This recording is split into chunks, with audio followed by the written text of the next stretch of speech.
Welcome back to the Chasing Common Ground podcast. Now, I have a first time guest on the show. I may or may not butcher your name, Matteo Marra. Did I get it? You nailed Oh, it, man. That's bang on. yeah. I was thinking about it in the car on the way home. I was like, his name seems straightforward, but I don't want to make any assumptions and like ruin the first experience that we have on a podcast together. But we got talking about a Dairy Queen experience you were about to have. So tell Yeah, me more about that. yeah. I guess just due to Google Calendar, since you are 1 hour ahead of me time zone wise, I had figured that we were meeting at 6:30, but it's actually 5:30 my time. So my girlfriend and I were literally just in the car, on the way, literally about to leave to Dairy Queen and go get some DQ. And I got the Google Calendar notification, thankfully, which is awesome because technology is great like that. Otherwise, I would probably presently be sitting just cracking into either a dipped cone, which I think is like there's something special about the dipped cone that it's just better than like a McDonald's vanilla cone. I love McDonald's vanilla soft serve, especially for the dollar value. It's really good. But the DQ soft serve is banging. Or sometimes my girlfriend and I will share she's a big fan of the banana split. She's been trying to talk me into sharing one with her. I've never actually had one, but apparently they're pretty good. Well, I So mean, an ice cream excursion is always a great activity, but before we go further, I should do the audience a favor and help you introduce yourself. So, like, just nobody assume that nobody has heard of you and introduce yourself as such. totally. Dude, nobody really has heard of me, I feel like. But yeah, I'll keep it as open as possible to bring everyone up to speed. So I am a personal trainer. I run an online coaching business now that was for many years just an in-person coaching business that I ran out of my garage with I guess there'll be video for people who are able to see, right? Like will Yes, you post sir. this on YouTube? Okay, Yeah. cool. So for those who are watching the YouTube video, boom, here is my I guess Zoom is kind of blurring the background, but it's a basic setup, right? I dig it. I dig it. Adjustable dumbbells, bench. Of course, the real OG garage gym has a fridge, Yeah. but this is where I train my clients for the past, since I guess, would that have been 2019 or 2020? Something like that, 2020, beginning of. So I was running an in person coaching business, and it was awesome working with one on one clients. And then I started offering an online service for some of my clients, and they liked it. They enjoyed the convenience. They liked being able to do their own thing. And I really liked it too. I thought it was cool to have my own flexibility of schedule and location. And yeah, I started making some YouTube videos, and then all of a sudden, some more coaching clients showed up, and here we are now. This is what I do uh, full time. And my girlfriend and I run the whole business together. We're located in British Columbia, and yeah, it's pretty sweet. That's that's the high level overview of kind of where I'm at currently and what I do. I love it. That was a great intro, and I did also like the tour. It's not every day that the guest gives a tour, even though the opportunity always exists. So I'm going to kind of share some insight as to like what made me excited about having you on the show. We Cool. were at the social event after the conference hosted here in Edmonton. I was working on the audio video and you just kind of like reached out like both literally and figuratively to get my attention to make that introduction. And sometimes that's all it takes to kind of pique the interest. I was like, man, like this guy actually cares who I am. Because my impression going into these situations, not every time people like actually understand I'm in the industry like quite heavily. They're like, he's just maybe Tech somebody guy. hired him, AV Yeah. guy, whatever, no big deal. So the fact that you made that effort to make that connection, basically everybody that made a connection with me, for the most part, is going to be on the podcast. Nice. So Nice. that's just kind of, and everybody that isn't was already on the podcast, so nobody really feels left out. Um, but I will say that the connections that can be made at a conference are pretty powerful. And I'm kind of curious to know, first and foremost, have you gone to a lot of conferences over the course of your career? That's my first question. No, I think that was the first one that I've been to. I've done like some day seminars. Actually, you know what? That's a lie. I think fitness business conference wise, that's the first ever. But I've been to a couple of seminars. I went to a seminar in Australia with Eugene Teo, Brad Schoenfeld, Dr. Mike, and Jared Feather. Dr. Crystal was there as well, which was awesome. Yeah, Uh, I love the conference thing, man. I haven't done enough of it, and I like this one was a different flavor because it was mostly coaches, but there's something about it that you were just talking about where it's like there's actually connection with that person. You can give them a high five, you can get a beer after or whatever, and just kind of chop it up. So I think there's really only the two, and then like maybe a couple other day seminars about back pain or something else. But yeah, yeah.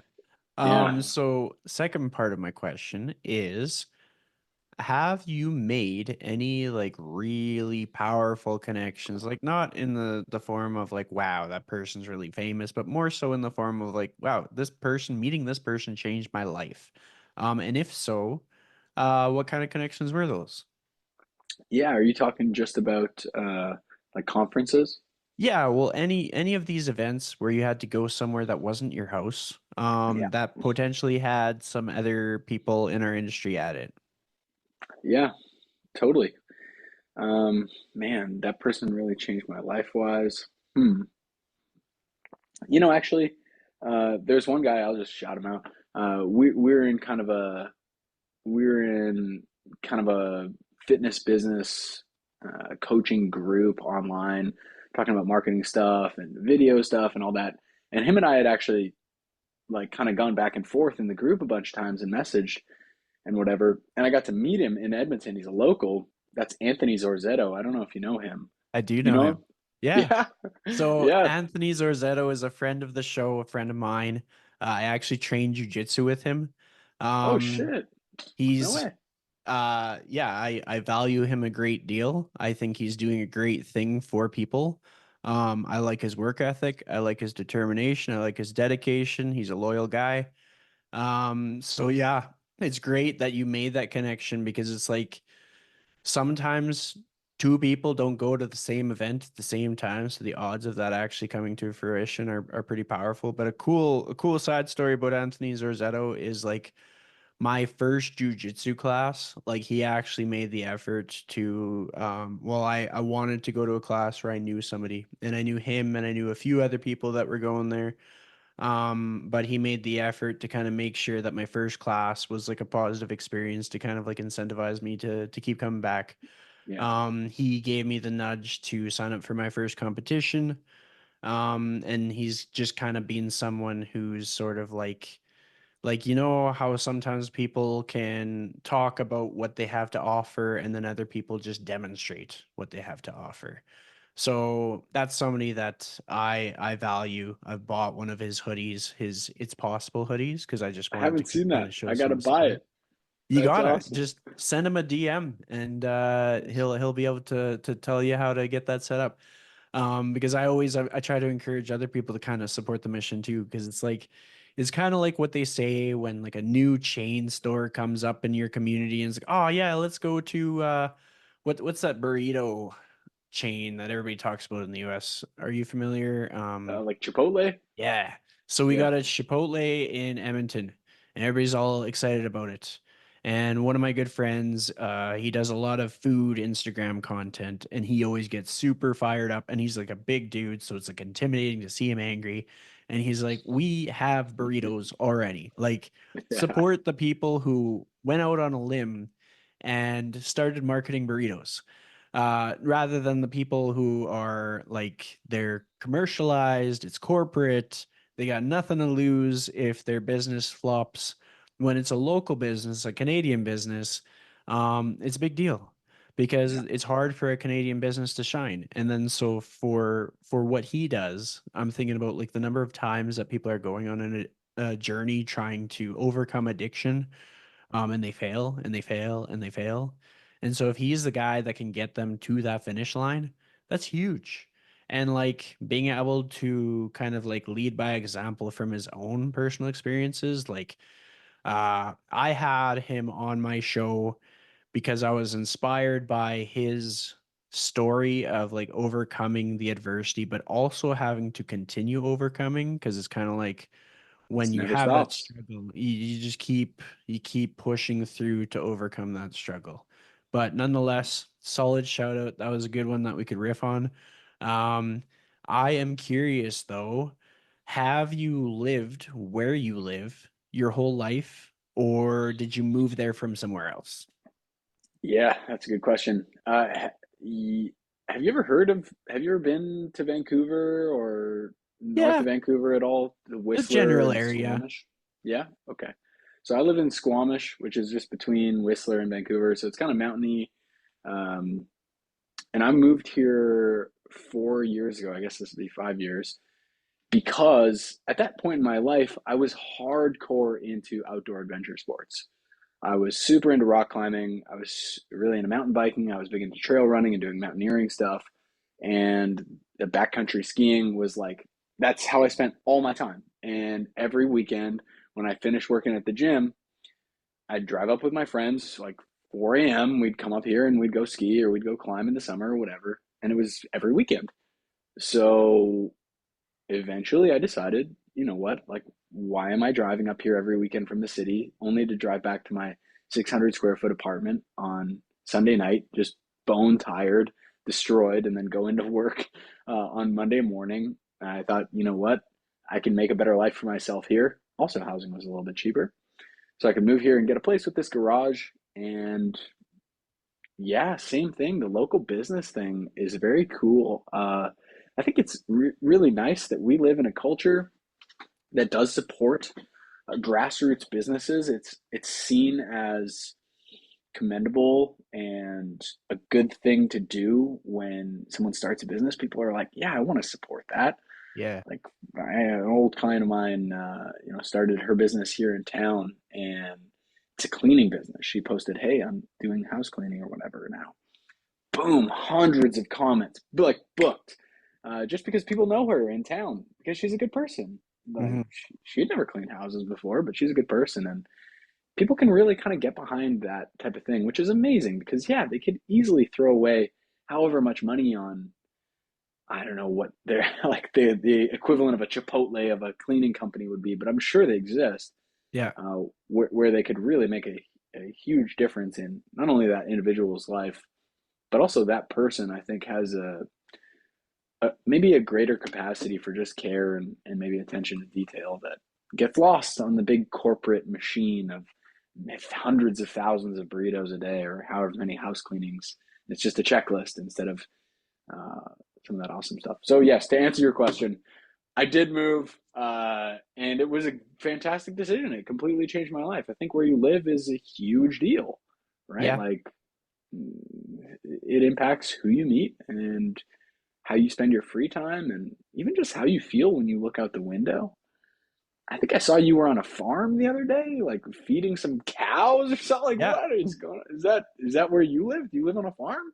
I'll add some more context. So I am based in Edmonton, but my parents still live on the farm where I grew up. So Okay. it's kind of like a small acreage property, and it's funny. My parents actually got out of raising cattle, but my dad missed it, and so they were able to rent the land out to a neighbor farmer, and so it's that person's cows. So like my dad goes above and beyond to take care of these cows as if they're his own, because it just gives him, it brings him joy. I could just tell, even though it's a lot of like, it's a great deal of work to live on an acreage, a farm, anything like that, because of the amount of like yard work. If you have livestock, keeping up with the livestock, if things like if it doesn't rain, so many factors. But in some senses, like that is kind of like my if I could get away from the urban hustle and into the rural hustle again, that would be kind of my goal, whether it be like, even if it was just living in a quieter area, but perhaps just living somewhere where I could source my own food, where being active is just like a default. Mm, Because I love the idea that if your life is difficult enough that it requires you to move more just to exist, then there's so much less things that you have to think about when it comes to staying healthy. true. Um, and it just allows you to keep a clearer head. Like, I think that the world is just getting more stressed and wound up about things, especially with social media. Like, you're a good person to talk to with regards to this because of YouTube. So you have a very established YouTube account. You downplayed it when we were at the social, but I was like, holy crap, man. Like, you are just rolling on YouTube. So I've checked out some of your videos. Um, and I've learned that you've definitely picked up on some of the trends with like the comments and stuff. And I find YouTube comments to be the most like unhinged, unfiltered. Like, it's like, where did that come from? Especially like if I leverage a lot of YouTube shorts, and that's where like the most out of context comments come from. But I am curious, what have you learned about yourself through navigating all those YouTube comments? Yeah, that's funny. I think life in a more public, like putting yourself out there, even if I'm just talking about fitness stuff, which is something I feel very comfortable and confident talking about, even just scripting and filming the video, I will, or at least previously, I would feel almost like I was scrutinizing the message and how I was going to deliver it and put it out there because I wasn't sure about things. I think I hear a lot of people worry about the comments they get that maybe are about their appearance or how they deliver the message or whatever. And man, I've had a bunch of people leave comments saying like, "Oh, this guy's pencil neck, like he doesn't even lift, like you shouldn't be giving advice about working out and whatever else." And I think one thing I've learned from maybe some of those more negative comments, I'll do a positive one after, but I think something I've learned from the more negative comments is that people are going to have all kinds of opinions about what you do, how you live your life, how you speak, who you are, whatever. And straight off the bat, they just don't have a lot of context about you. So their opinion already is not very valid. It's not informed. It doesn't come from a place of like they just aren't making a good guesstimate, even if they're not being malicious, but they're being accurate. They can't do that because they're not informed. And then after that, I think even if they are accurate or whatever they think about you is a hurtful thing or they think you're this or that, the other thing, at the end of the day, you're the person who has to lay down with your head on the pillow at night and what you think about yourself, I think matters a lot more.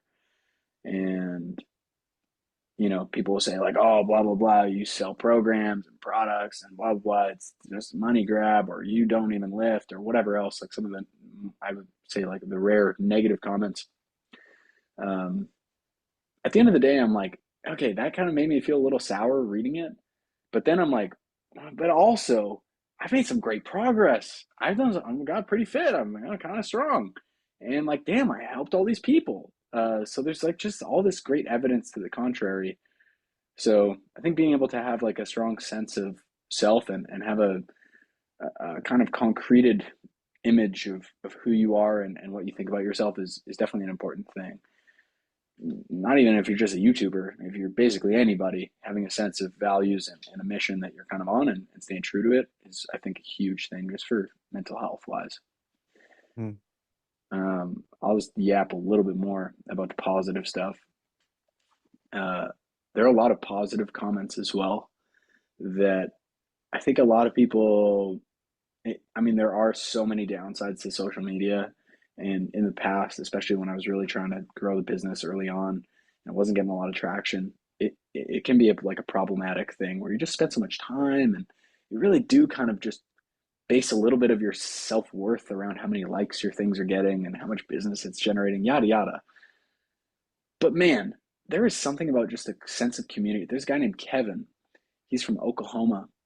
He sent me a CD Like he was just like he left a comment like, "Hey, I love your videos, man. Like I'd love to send you a CD my friends and I made." I was like, "Okay, this is a little weird." Shoot me an email at my email, Matteo@marstrike.com. He sends me an email. I send him my post info. Him and his friends have like this bluegrass folk band in Oklahoma that's just like it's incredible, man. Like I listen to it every time I'm in the car. It's so cool the fact that there's just a guy out there who legitimately just likes my videos and finds them helpful and thought it would be a nice thing to do that. That's unreal. Seeing comments like that and people just saying that my things have helped them and whatever else is I'm like it's bizarre, but it really does bring a lot of meaning into my what I do every day. So Mhm. that's kind of a cool thing. I love it.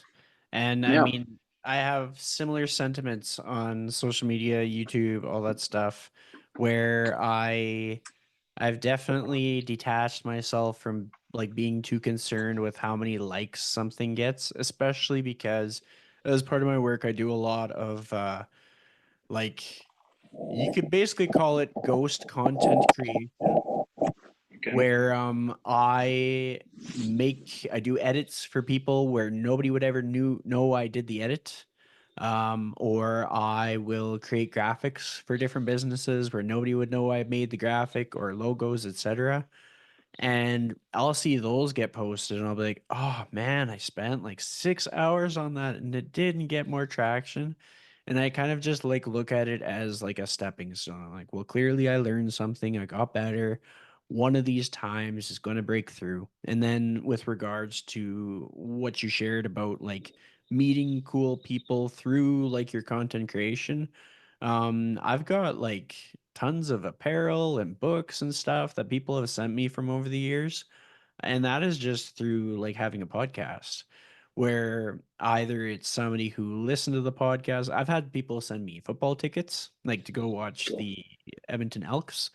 I've had people send me books that they wrote. I've had people send different apparel from like their brand or their company. I've had laundry detergent sent to me. That's just when people are trying to get me to promote things. I've had chicken sent to me.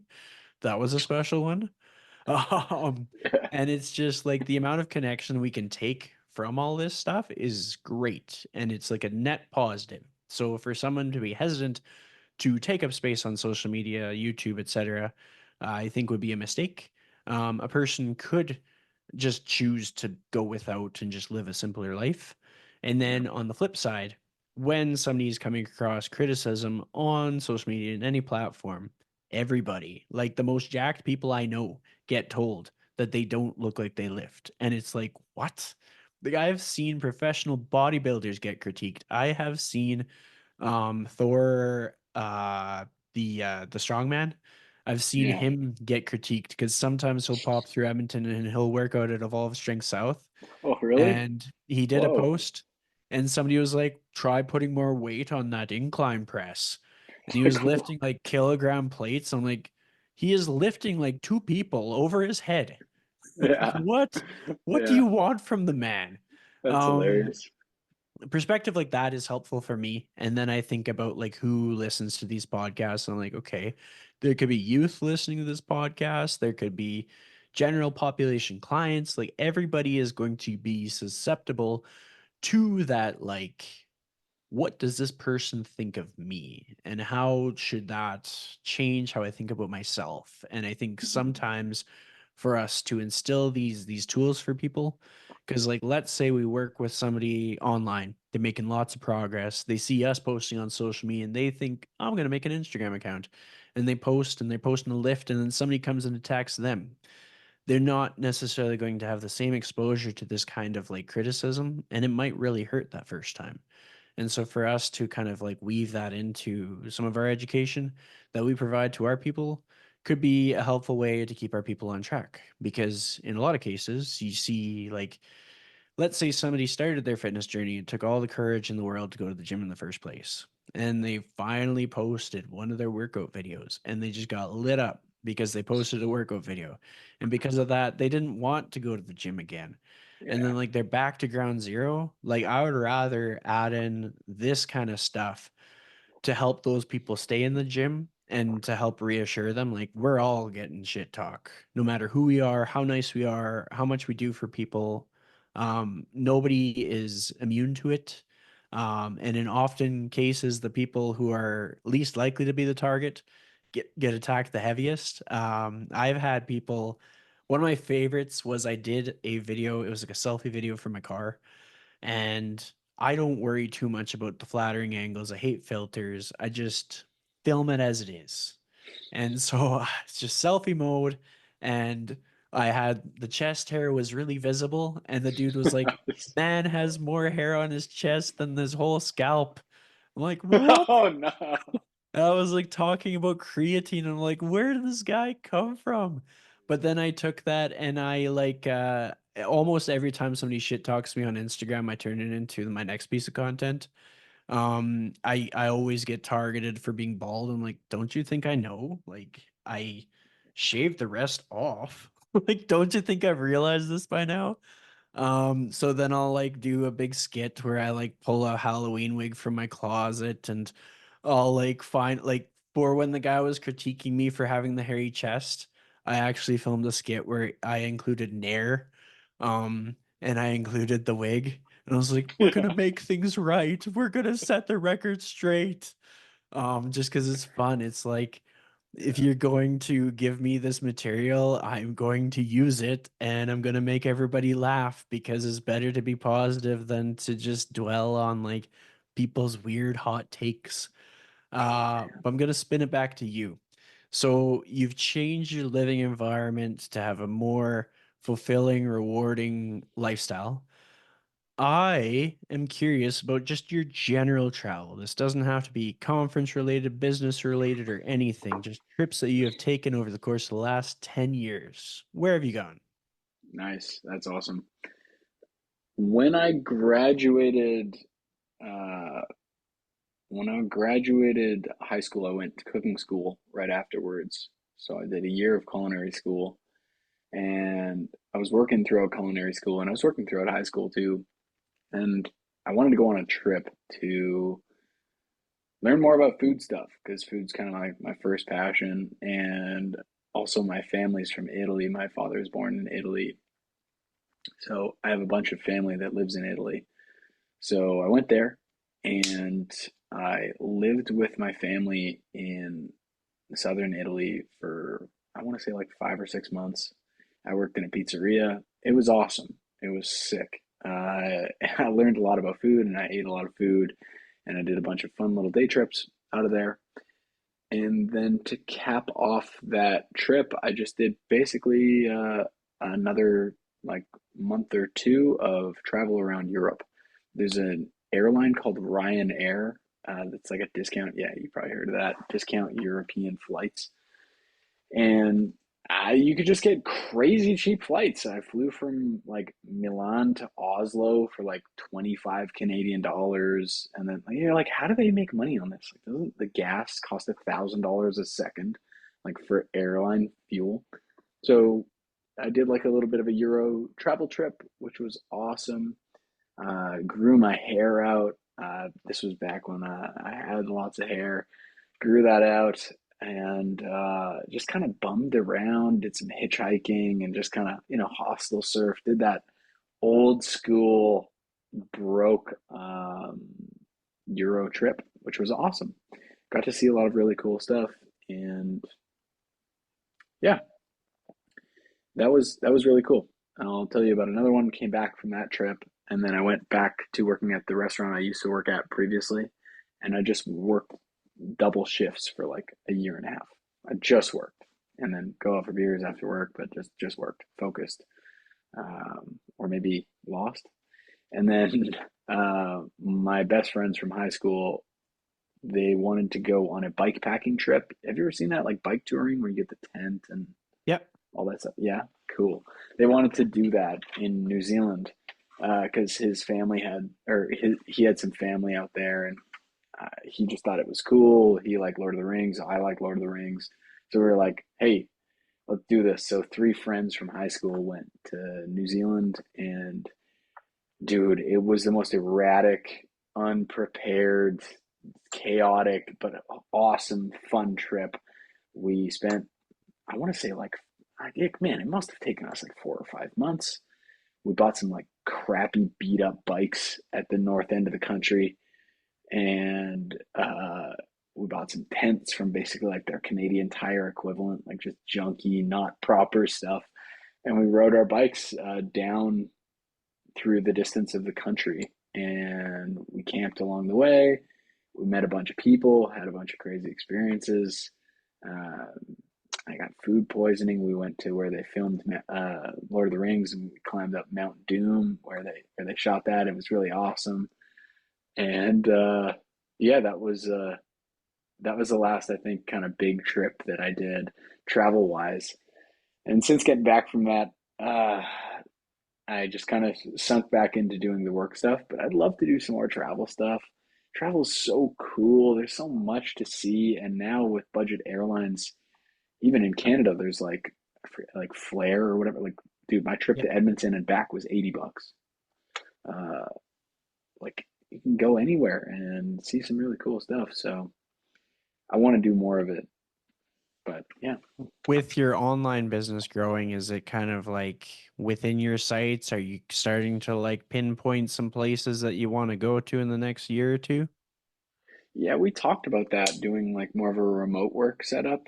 I have a dog, so and she's like a pretty wintry type dog. I don't know if she'd do well in Puerto Vallarta, but we've talked about that. Like, she's got a double coat. She's good in -30 or whatever. So I don't Yeah. know how she'd do in Mexican heat, but that would be kind of cool. I'd love to do that.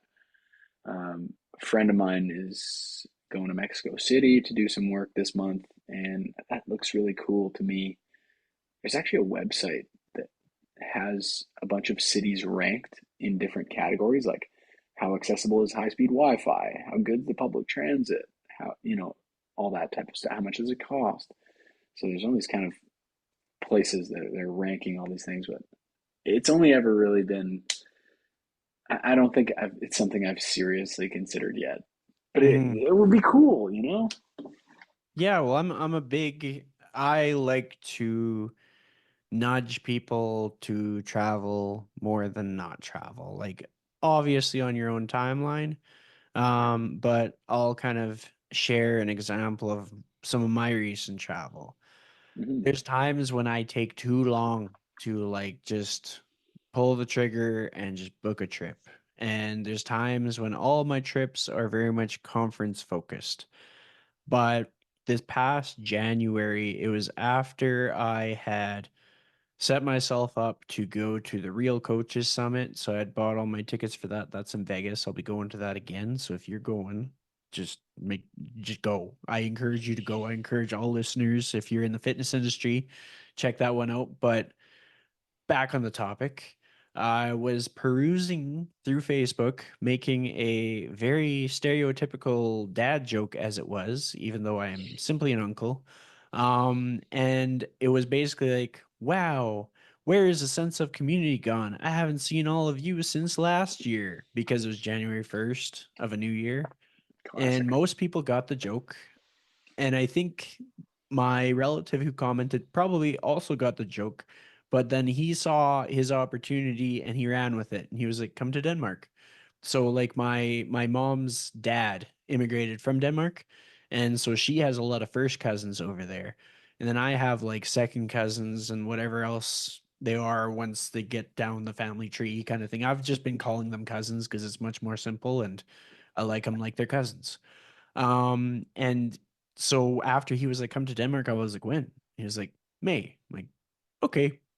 And so I No like way. booked a 2 week trip and it's just I was able to stay with family members. Some I had met like 14 years ago because myself and my parents had gone there. And then some I was meeting for the first time, like most of the kids over there were either babies when I was there last time or they didn't exist yet. And I loved that trip. And I wouldn't have gone on that trip if I waited for anything other than a Facebook comment. Like, I wouldn't have had the guts to just be like, you know what, I'm just gonna go. And so I try to lean on that energy as much as I can while also knowing like the line, like don't overextend yourself financially if like the economy is going to go into a recession, or don't book yourself too much if you've already made commitments for like the month. I mean, like anytime I have to help with a conference or anytime I'm doing some kind of extra work, then it's like you almost have to stay at home because if you were to leave, you'd be disappointing somebody. But the amount of things that I've learned from travel and the amount of things that I've changed my mind on because of travel is tremendous. And just the more you travel, the more that happens. With that said, I would like to know, with all of your travels, because you've gone on extensive adventures for long periods of time, is there anything that you found that you changed your mind on that you used to think the exact opposite? And if that is the case, what is it? Yeah, with trips and stuff, or do you mean just in general? Yeah, nice. Hmm. Hmm. I would say probably the one that I think almost everyone runs into with long travel stuff, depending on which parts of the world you go to. But I think just about everyone has the realization that people can be very happy with a lot less when they travel. If you, yeah, I mean, you don't even need to go to like somewhere like Asia, Southern Asia, Vietnam, Thailand, whatever, and really see people living with a lot less than what we are probably used to living with as far as comfort, AC, queen bed. Uh, Dude, I've recently learned that what we have as bathrooms, what you and I would know as bathrooms, is actually pretty uncommon as far as much of the world goes. They have what's called like a wet, it's called a wet bath, where there's like, it's a shower, there's a curtain, and then there's a toilet and the sink, but there's no separation between like the toilet and the sink and the shower, except for if the curtain's drawn. So it's all just one room that's tiled floor to ceiling. And like that's very common in a lot of Asia, China, India, Southern Asia as well. But man, just seeing people live with less and be so fired up, uh, and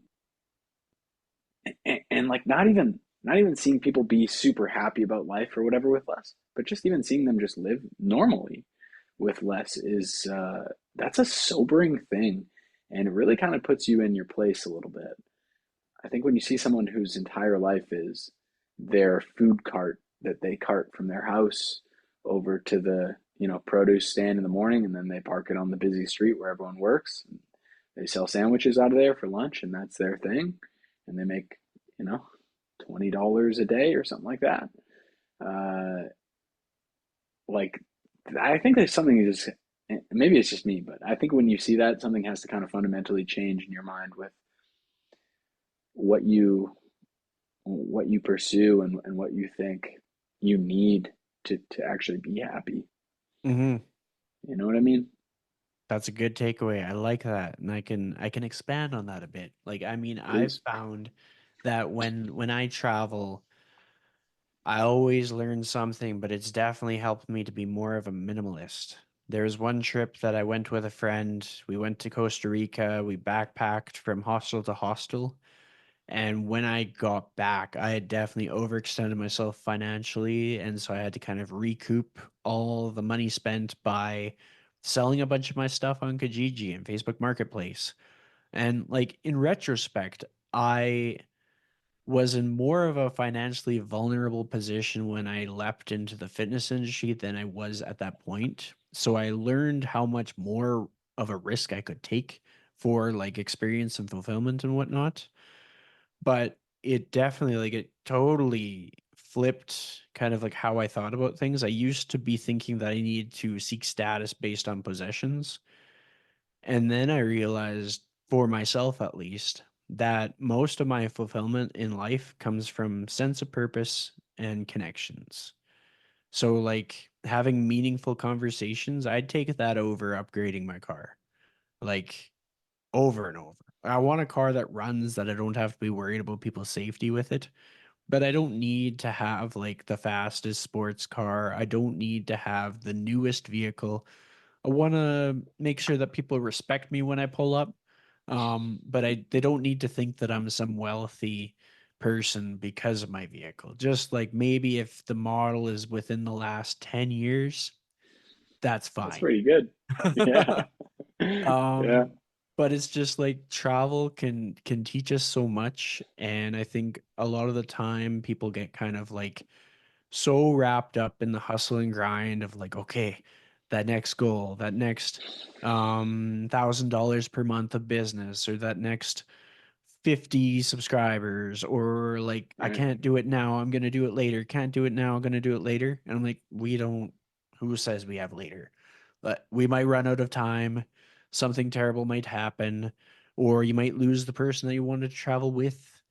And so I'm all about kind of like living in the moment in a realistic way, and figuring out what matters in life sooner rather than later. Like rather than waiting until we turn like 50, 60 years old and then realizing, oh, maybe I should have like spent more time connecting with my inner circle, my friends and family, my colleagues that I just love connecting with. Like Yeah.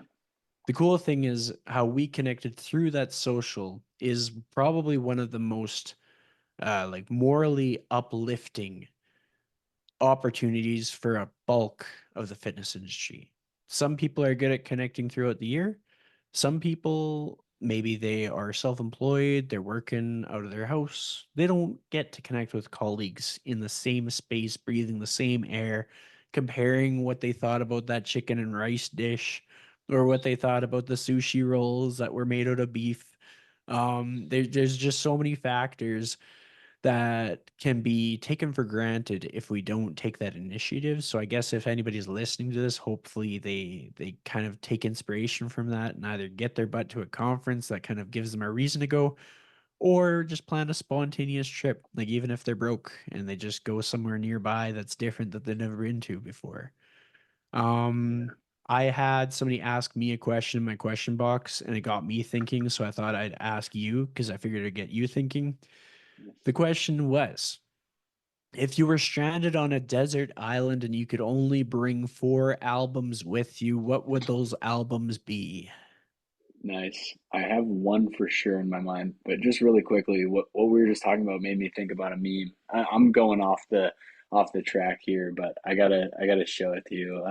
Okay, Uh, Stopping to get a drink on the way home from work meme. Uh, it's just like, man, I don't want to try and describe it if I can't. I've got the share screen enabled if you want to try that out since we got the I video w- going. I will.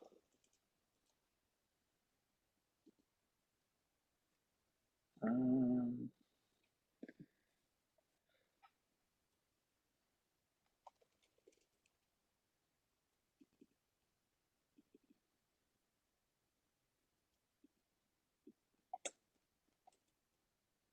hmm. Man, I guess I should have looked this up, but basically, it's like there's two guys. Guy at the top is like the dark doomer man or whatever. He's like, "Oh, life is meaningless, blah blah blah. Every day is the same, blah blah blah." And below is like the happy whatever guy, and there's like sun behind him, and it's like me after taking a different route home from work and stopping at a corner store to get a drink. And it's Yeah. just like honestly, that change of scenery, stimulus, interaction, just even with that shop owner, or what, maybe strike up a conversation with them, or you buy a Fanta. Like, bro, I never buy Fanta, but like, I'm sure if I were to just like do something a little different, go get that orange Fanta and just sit on a park bench or whatever, and just break up that cycle of how you normally live your life. It's like there's a reason people go on vacations, man. Like that's a huge thing. Just that pattern interrupt, it kind of makes your brain flow in different ways. You start thinking about different stuff. You start just feeling grateful for people and your experiences. You reflect a little bit. Just changes your mental state. I think there's something so big about it that it's so easy to get into your routine, especially us and people who are listening who are into fitness stuff. Like, man, I know that when you get into your chicken and your rice and your workout program and hitting your steps, life can really become repetitive. And don't get me wrong, that's so effective at driving progress at the things you want to drive progress on. But humor yourself for a second and just think that maybe you're making progress in a direction that may not serve you anymore, and just stepping aside from it and reflecting and seeing how things are going can either be like, wow, I've done such a great job and I'm moving in the right direction, or you know what I've been doing just really hasn't been working for me. I kind of maybe need to reevaluate my relationship, my fitness, my whatever it is. Just having that, like having your head above water. It's almost like when you're broke and you have no money and everything is just like all these snap decisions, you're just trying to get yourself back up to breathing room. And that's when, obviously you do what you have to, but you're making decisions that you would otherwise not really make because you didn't have your back against the wall. And the same thing can be said for every day when you wake up. It's easy to go and have your same coffee and go do your same thing and whatever. But sometimes you just do that because it's comfortable and it's not a conscious decision that you're making to better your life and the lives of others and whatever else. But anyway, bit of a tangent there, but that's what it made me think of this meme. I'll send it to you on Instagram later. Yeah, it was a good tangent. That was a good one. Okay. And I'm Uh, thinking of as a meme that might kind of like fit your description. There's one where they're on the school bus and they're looking on opposite ends of the school bus in like opposing sides. And one yes, of them's looking at the sun shining, and the other one it's just like darkness and doom. And like yes, those captions would absolutely suit that too. 100%. Um, but with regards to those albums, because we don't want to leave my question asker hanging, and I'm almost going to use your answers as inspiration for my answers because I was like thinking about it on my drive home from the gym as I was getting over here to do this podcast.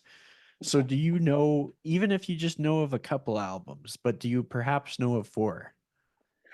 I will say one for sure that I've just listened to so many times and I find to be emotional, inspiring, just really musically interesting is In Rainbows by Radiohead. I've watched the live performance of it just on the YouTube video too, and I just think it's so cool. I think it's different.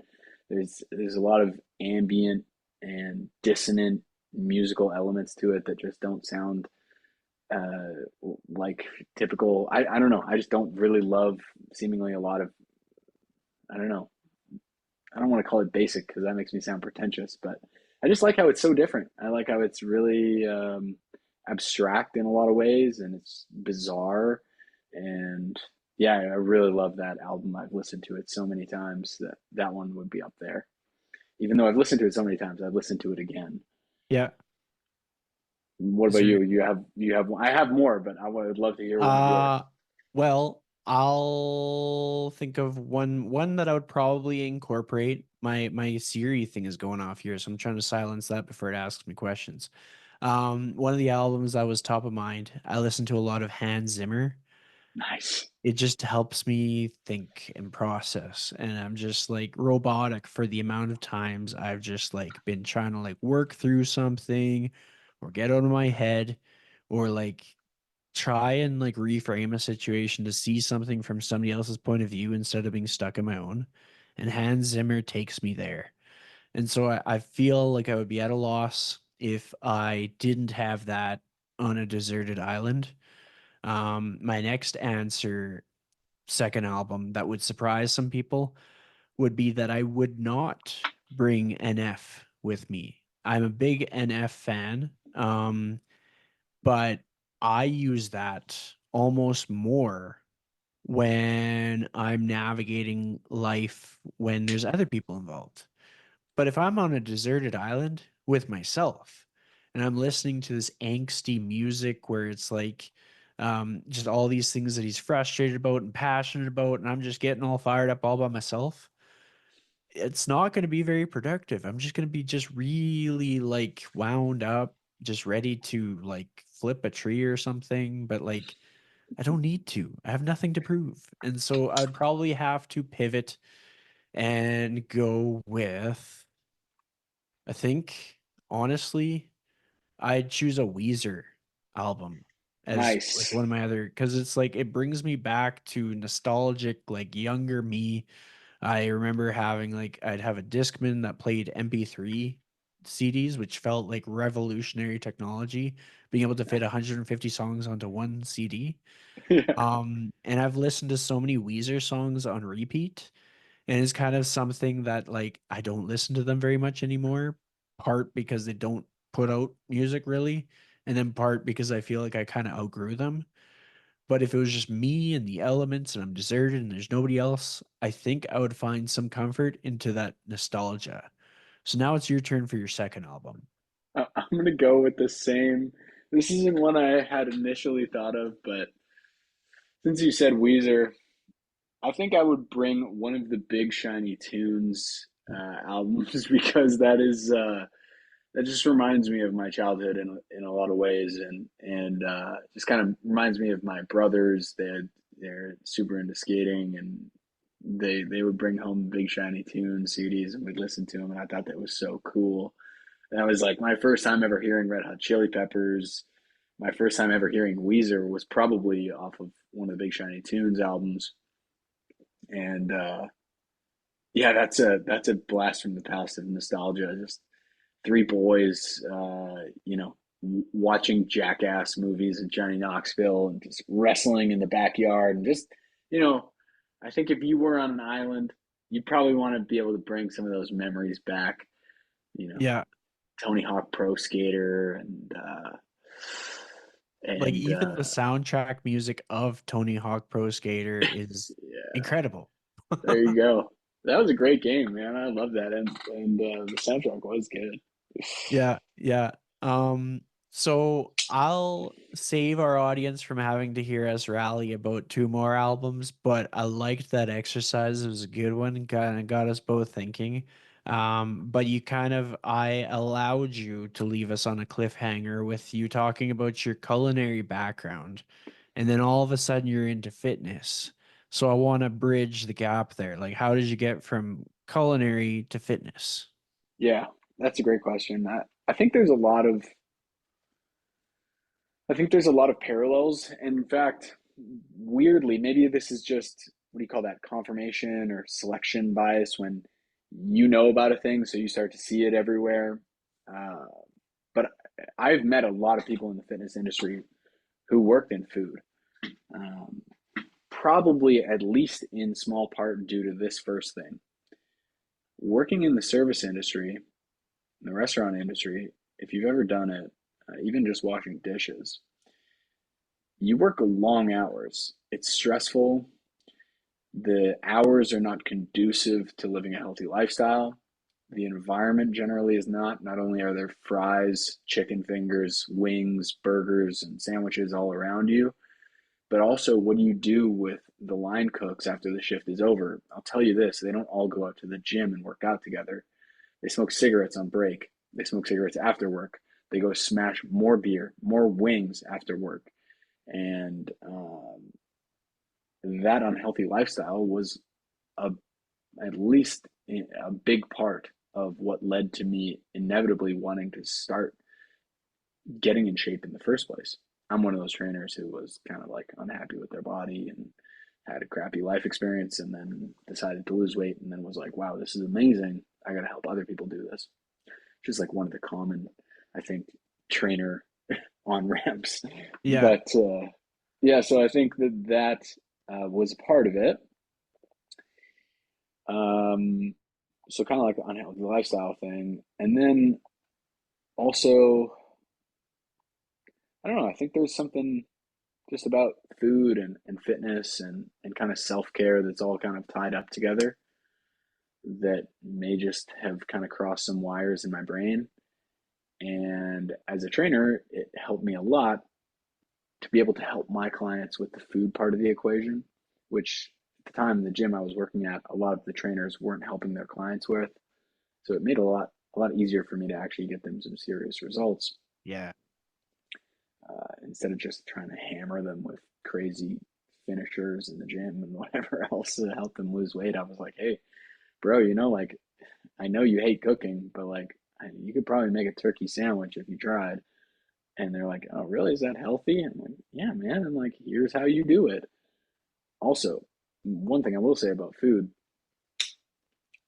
if you love food and there's like some type of food you love, it's just like music. If you talk to people about your passions for food, even if they're dumb things like we were talking about DQ earlier, like people who at least kind of like DQ will be like, this guy's cool. Like he's just, oh, we're just chopping it up here, right? If I'm like, bro, Chris, you ever had a BLT, bro? Sourdough bread, nice cold mayo, a crispy piece of lettuce, that tomato on there, a fatty chunk of bacon, a proper BLT. Well, let's not even put the avocado in there. But if you did, like that just gets me fired up. I'm passionate about that.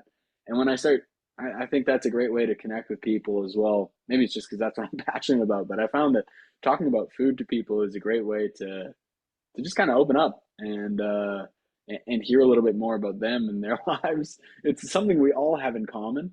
If you've gone through the PN cert, which I think you did, we talked about Yep. that at the restaurant. Yeah, We chapter. might not have talked about it, but I have gone through it. Okay, dude, chapter one of the PN textbook. Food is not fuel.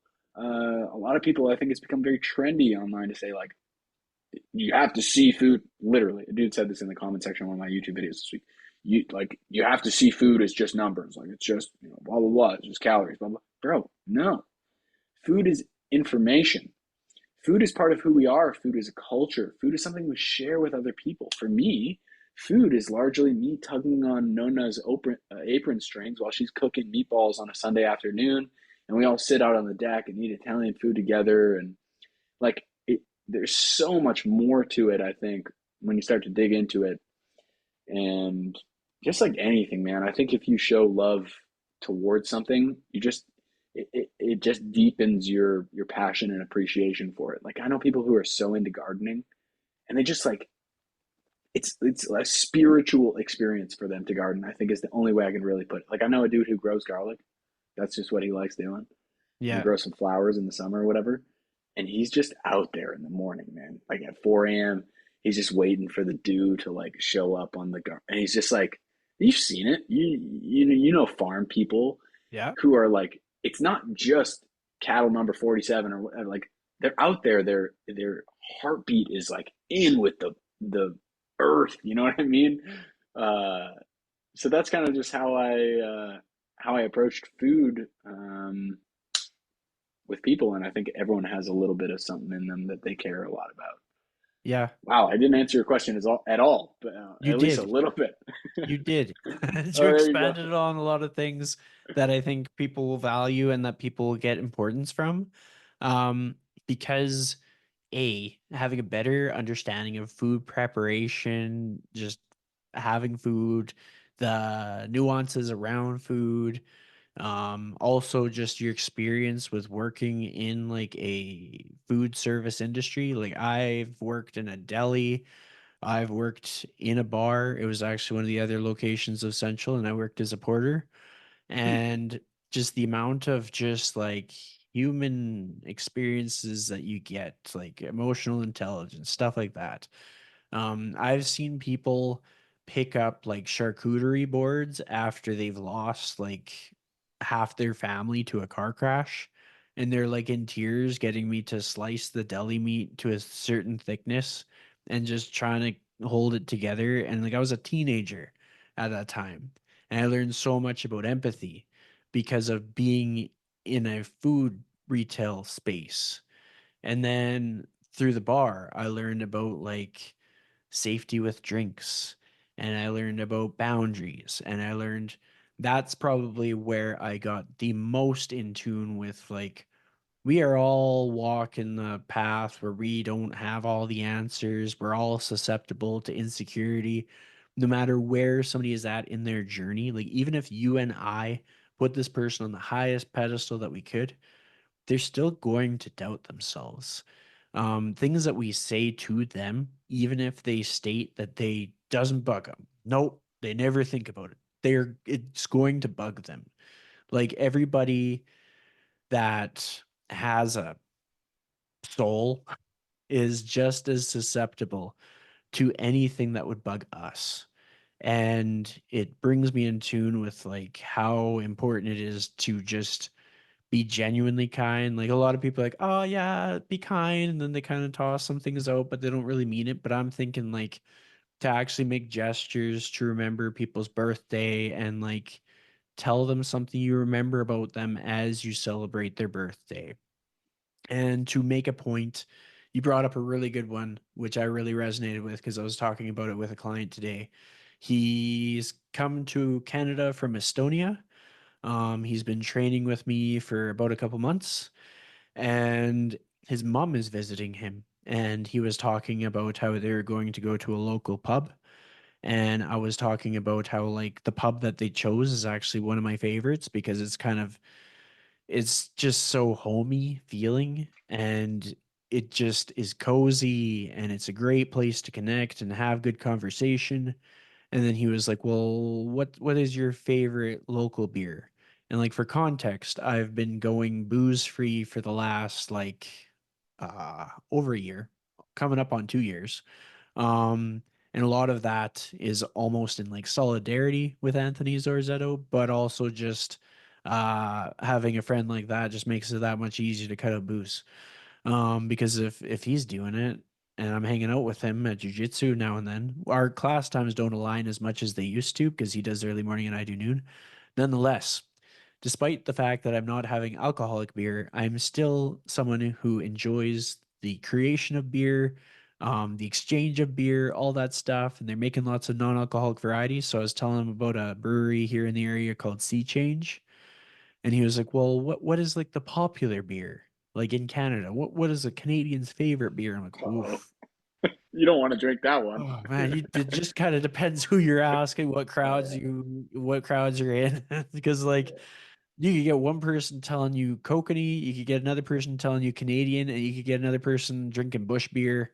Like, oh, it depends whose dad you're meeting for the first time, That's or right. like, oh, Labatt Blue. yeah. So I kind of gave him like the nuanced answer. I was like, if one person answers this, they're gonna say kokanee, but if I answer, I'm gonna tell you try Sea Change. Then we have SYC Brewing in Edmonton. Like we've got like I was telling him about there's a Happy Beer Street in Edmonton, and it has about like 6 to 10 breweries within like probably a 5 kilometer radius. It's nuts. Yeah. Um, but like just to be able to establish that these like social connections, like having grandparents pie that they make every year, or maybe a sister-in-law makes cookies, or a cousin made banana bread. Like you're not going to just be like, "Oh no, no, no, I eat chicken and rice. That is what I eat. I've got it right here in my Tupperware. That's all we're having." Like you can't be doing that. It's not sustainable. You're missing out on like some of the valuable things in life. Like being able to break bread with somebody, to give them positive feedback over something that they probably put a lot of effort and heart into, etc. But I'm running long and being very yappy, and I want to be mindful of your time. So I'm going to ask you one last question. And the cool thing Yeah. about this question, and I want you to take this into consideration, is I've asked a lot of people about goals and aspirations for the future. And like this podcast stays online until like it somebody would have to like physically remove it from the internet for it to not be there. So it's like a Oh time God. capsule. Oh So it will God. be there. So my question for you is, what is a goal that you have for yourself in the next year that you would feel good about putting on the podcast so that if we circled back to it, maybe I'm listening to it a year from now and I send you a message, I'm like, "Hey, did you do it?" What would that goal be? Something that you want to accomplish in 12 months or less.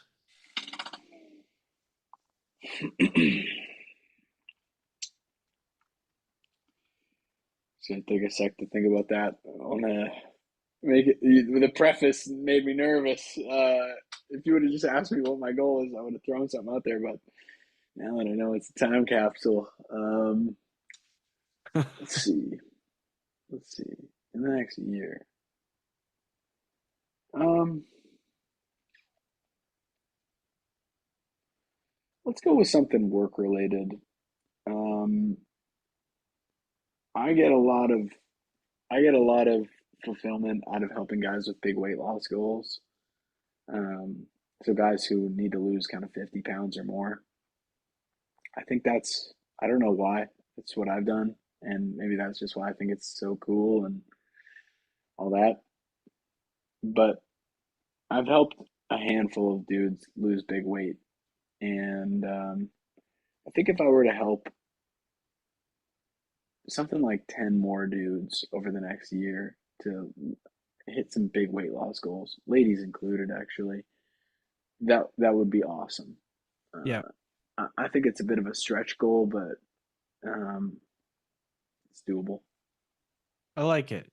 Yeah, I think you could probably crush that goal. Like I I think could so see too. you exceeding it, and it'll be kind of cool to look back on that in the future and be like, "Holy crap, man, you just smoked that goal." Yeah. Um, What but about with that you? said, What are you working towards? so for myself, in the next 12 months, the goal that I'm going to put in this whole time capsule here is I I'm debating whether I want to do this as a personal goal or a career goal, and more often than not, I end up choosing personal goal. In the next 12 months, I want to go on a plane 5 times. And I think Nice. it's I already got like at least one time locked in. And this will just like even if it's a round trip, that just counts as one time. I'm not here trying to double dip with like there and then back. And That's a then lot of trips. the It's awesome. average year I usually go on like two, so to go on five isn't too much of a stretch. And like we talked about earlier, like if I'm running close to that 12-month mark, I'll just get a bunch of flare flights and call her good. But like travel is something that I like to push myself to do a little bit more than what I think is necessary. Like if I'm like, this is comfy, I'm like, ooh, get uncomfy. And Yeah. so if like 2 trips was adequate, I'd want to do three. And if 4 trips was adequate, I'd want to do 5 or 6. So in the next 12 months, I'll have gone on 5 trips. I think that's within my reach. It'll require me to probably step up my game a little bit with just making sure I can finance these trips, and so I'm not like going somewhere and being broke. Yeah. But that is that. That's Now, to awesome, man. cap this off, we'll do a little bit of banter off the recording. But how do people learn more about you? I'll have everything linked up, but if you'd like to share anything with the audience before we sign off. Yeah, you can find all my stuff, marrastrength.com, MARRA strength.com. I write long form blog post stuff every single week on there. I have a bunch of free tools and stuff, and Mara Strength on YouTube if you want to see me talk about some stuff fitness related. I'm on Instagram too if you want to actually message me and have a back and forth. Um, yeah, that's pretty much it. Love it. Thank you so much for joining me today, Matteo. Right on. Thanks for having me.